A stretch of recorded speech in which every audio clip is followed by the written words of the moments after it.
Botswana has seen an exponential increase in the number of car owners in the country, due largely to the influx of imported used vehicles.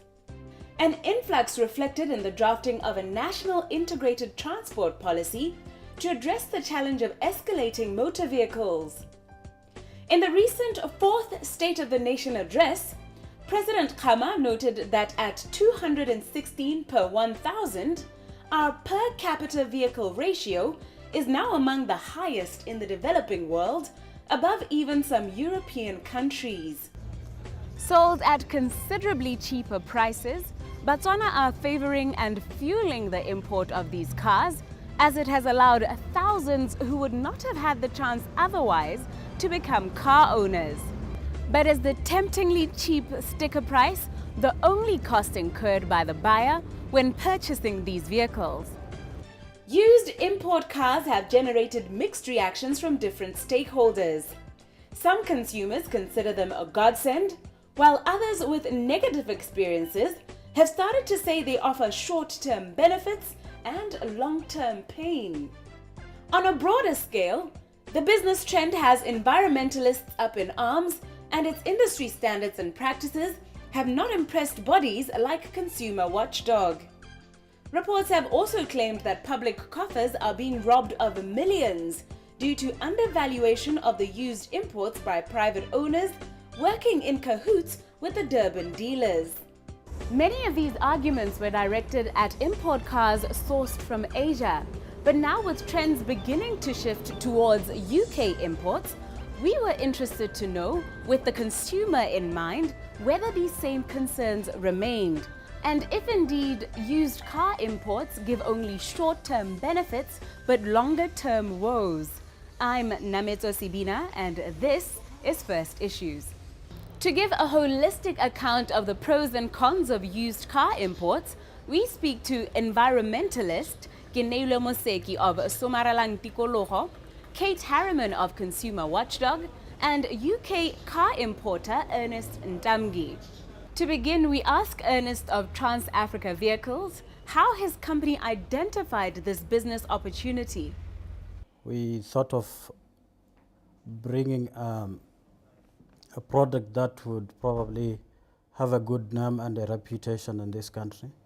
Having looked at the imports that we've been getting from our brothers in Asia, there has been a name of Hong Kongs coming through from everyone, and also the quality of the cars that were being delivered. There was a lot of complaints, and we thought of probably looking west to the UK to check whether we could get something better. And believe me, I can safely say that Batswana are happy with the vehicles that are coming through from the UK as compared from the traditional market that was from the Asian guys. We'll look at the way that we value vehicles. I think it's a bit different from the UK guys. Vehicles actually depreciate each year, and they've got new models coming through each year that usually arrive in Africa or in Botswana a bit later. So that on its own actually forces the prices of the vehicles to go down, and also the depreciation that they apply to their vehicles. But that doesn't mean that the price indicates that the vehicle is of lower quality or lower standards. What exactly is the process of purchasing a car from a place as distant as the United Kingdom? There are basically two ways that we assist people to acquire vehicles from the United Kingdom. We've got our parent company, with Trans-Africa Vehicle Exports in UK. We've got a website that clients can access from anywhere in the world. And if they identify a vehicle, they can place an order online. And after placing the order online, they will receive a pro forma invoice instructing them either to contact the UK office directly or come to us as the agents of Trans-Africa Vehicle Exports to assist them in the process of acquiring the vehicle. When they've confirmed their order, the vehicle will go through the pre-shipping inspection. Then after the pre-shipping inspection, we will then engage the services of shipping agencies in the United Kingdom, who actually handle the process of shipping the vehicle from UK to Walvis Bay. We use the port in Namibia. Basically, the reason being that it's actually faster importing through Walvis Bay to Botswana. It takes a minimum of 14 days for the vessel to actually dock in Walvis Bay. Once the vehicles are in Walvis Bay, they go through a process of customs clearance, port clearance, and also Interpol clearance before they are passed to Botswana. We've got a 10-car carrier that actually ferries all our vehicles from Walvis Bay to Gaborone. What happens when the vehicles arrive in Gaborone? They have to go through our customs and clearance, Interpol clearance, roadworthiness, then registration. We all do this process for our clients. What they just have to do is to come and collect their vehicle, registered and ready to go. Paying for a car you have not seen or touched seems like quite risky business. What guarantee does a consumer have that what they have seen online is what they will get? We have tried to set up a process that protects our end customers here in this republic. We are the official agents of Trans-Africa Vehicle Exports. It's a company that is based in the United Kingdom, in Leeds. We've got actually guys, professionals on the ground in the UK who do the checks before these vehicles are shipped to us in Botswana. So it's not us only sitting here and showing our clients pictures or photos over the internet. We actually have people who are doing pre-inspections of the vehicles in the United Kingdom and actually provide us with a report, a pre-shipping report for every vehicle that we receive here in Botswana. So in terms of the quality and also the performance of the vehicle, that is guaranteed. And we also give 1-month guarantee to our customers that when the vehicle has any problems during the 1-month period, we either repair or even replace in certain circumstances. We asked our guests to give their input on the view that used import cars give short-term benefits but long-term costs. It will depend with what you are getting. Here, I think the most important aspect that people should look at is the quality of the vehicle that you are getting. And the processes that these vehicles actually go through during the manufacturing process in the UK. I would not term that process short-lived in terms of the usage of the vehicle. I think the standards are there to actually give us a product that will last for a long time. Kate Harriman of Consumer Watchdog seemed to have reservations about the options available to a consumer after purchasing a defective used vehicle. Well, firstly, I think that they're popular because they're cheap, and again, we think we're getting something that's a bargain. So, and often, you know, to be fair, it's often a way that some people can only afford to buy a car going this route. But I know from my own experience of buying a car in Botswana that things go wrong. So my first question is, what happens if you buy something and it goes wrong? How are you going to enforce it being repaired or getting your money back? It's extremely difficult. And I think just as we saw with the Japanese import situation, there are also problems in getting cars repaired because they're not made for this market. So a UK car might not be able to stand the heat of Botswana. The radiator type, and I'm not an engineer, but you know, some of the parts aren't made for this part of the world, so you might have problems. But also, if something goes wrong, what is your recourse? There is no recourse, so you might have thrown your money out of the window. But with the Japanese import situation, we saw a problem with getting parts. So often insurance companies would say, we can't fix the car because we can't get the parts in Botswana. So that's a major issue to consider. Yeah, we've had situations whereby some local dealerships and garages have actually turned away our clients, probably to protect their businesses and also their products because they are our competitors. But we've got very professional and willing garages around in Gaborone and everywhere in Botswana who are ready to assist our clients and offer a professional service to our clients. We've got also clients who have even opted to drive across the border to towns like Mafikeng, Ziras to service their cars. So in terms of service, I think we are well covered, though we have faced a bit of challenges there and there, which I believe is only natural because we've got these guys trying to protect their market also. And we've got our brothers and sisters who are owning garages around who are willing to take that opportunity and grow their businesses and show that they're also able and also professional in servicing any vehicle, any brand from anywhere in the world. We just recently dealt with a complaint from a consumer who bought a car through the UK route and the wrong car was delivered. So they landed up paying their money and it wasn't what they paid for. So wouldn't you want to test drive a car before you buy it? Check that it's got no dents. You know, anyone can post a picture of anything on the web. Is it actually true? Is it what you're going to receive?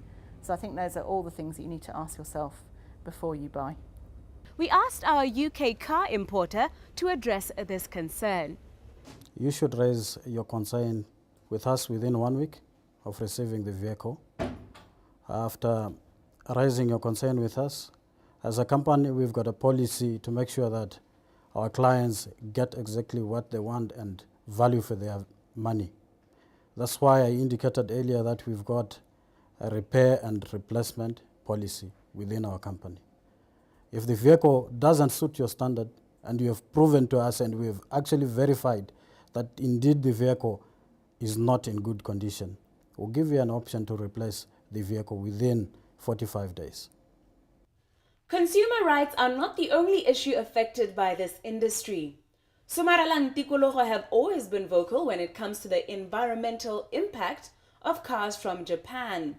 We asked representative and one of Junior Chamber International's 10 outstanding young persons of the world in 2012, Gineilo Moseki, if they are as equally concerned about the environmental footprint of import cars from the UK.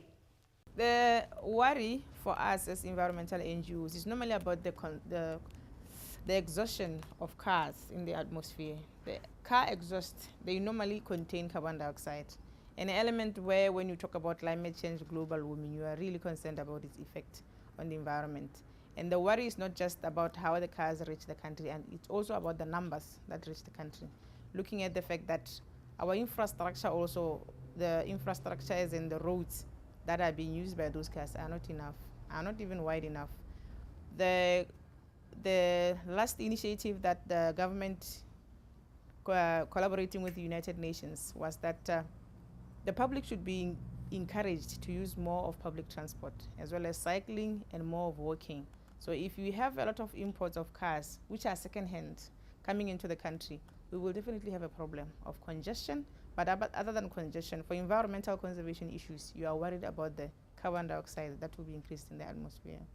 Turning to our environmentalist, we asked, what processes need to be in place to protect our environment? Benchmarking is the best thing to do. If you don't have a standard in place, if you don't have a structure in place, you need to look at the best countries or the best standards that are applied by other countries, especially in Southern Africa. If you have a neighboring country like South Africa, Namibia and others, there should be a way that they control their cars. But even if they have a standard in their places, you need to have your own where you wouldn't say, I will compromise the quality of my environment just because South Africa is doing this or just because Zimbabwe is doing this. There should be a minimum level where you would say, even though South Africa and Namibia are applying such and such a measure, in Botswana, we will only be allowing second-hand cars that meet this kind of criteria or standard to be used on our roads. More especially that we are looking at the fact that Botswana is also among the countries that have joined the UNFCCC conventions that we want to reduce our carbon footprint. Now the cars are the main elements that are causing the increase of carbon dioxide in the atmosphere. There should be a standard that should be helping us to reduce that. The Botswana Bureau of Standards say the exhaust emission standard is voluntary and not regulated.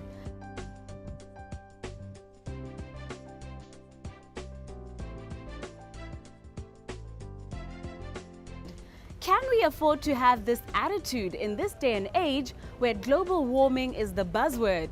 What message are we sending to the international community? It's really a mixed, a mixed feeling, question or response, where you would say there are initiatives that are in place by our country, Botswana, to say that we are trying. The country is trying to get there, to be at par with other countries. We have joined conventions. We have been part of programs. We even have initiated strategies to try and get the climate change issue in control, because we have also felt the effects as Botswana. Just recently, we have had the Minister of Minerals talking about water issues in Botswana. That is the biggest sign to say that there is no rain, the temperatures are high. Now, if we have open dams, as we all know, the temperature or the sun will just erode everything. But when it comes to standardization, there really should be an effort by all concerned sectors to work towards a common goal. If the common goal is that Botswana should not be, among the countries that are least interested in conservation issues, there should be a measure to say no. We are really trying. But the Department of Environmental Affairs, the Department of Meteorology and others, they have actually joined the forces to say that as Botswana, we will be part of these protocols, we will be part of these conventions to try and domesticate them within our country.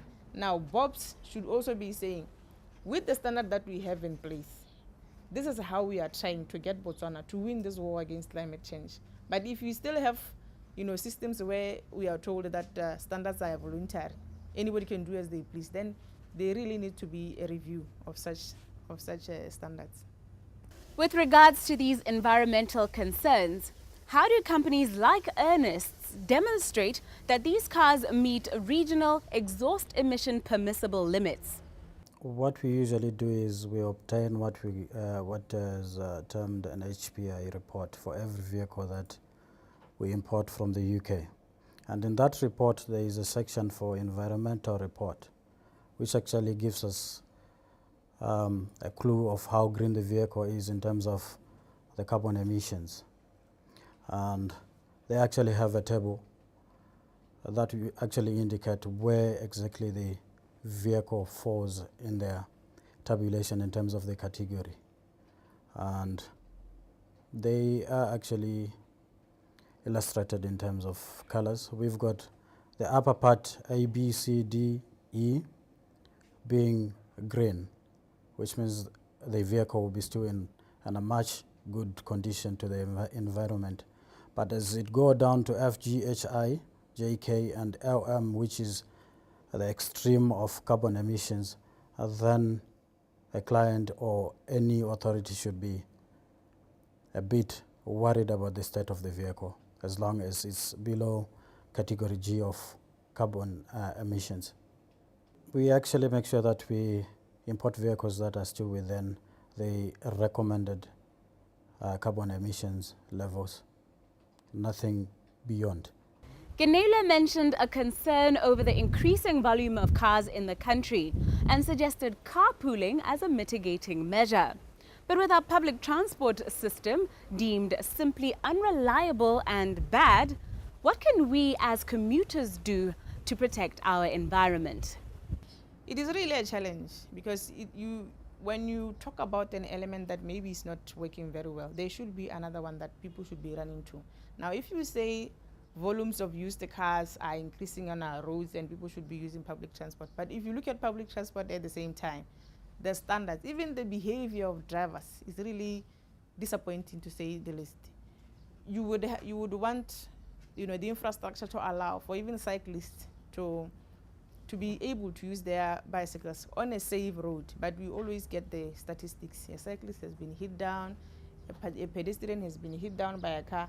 Now it's about the behavior, There should be a measure that would allow the drivers or the public transport managers and administrators to get their users, to feel the safety and the need to use the public transport. But if the infrastructure is not improved, the users or the administrators also are not aware of what standards to apply. You really have a system that is very frustrating and choices that are really not enticing. So you have to have a system where if you say second-hand cars, the minimum standard that should be met is this much. The infrastructure should be allowing or should be enough to carry such a volume. But if that is also a problem, now what is the option B or what is option A? If option A then is public transport, the public transport should also be in a situation where you say, if I leave my car, I know for sure leaving my home at 7, I will be at the office by 7:30, which is the time when the office hours start. But if you know that if I leave my car, I'll be at work after 9 because there are no combis from Rabani, there are no combis from Mankodi, then it's really a frustrating system. There's need to improve such services so that the 2 options or the 3 options will be allowing to be living at a balance for somebody who wants to select from that.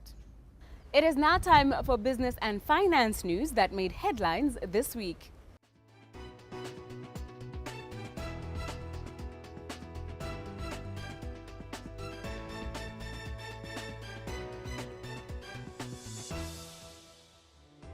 You have heard opinions from both sides of the coin tonight on the considerations and practicalities involved with purchasing a second-hand import car. The decision, hopefully better informed, is ultimately yours to make. From me, Nametso Sibina, the team behind First Issues, and our valued sponsors, First National Bank, we wish you a good night and pleasant viewing.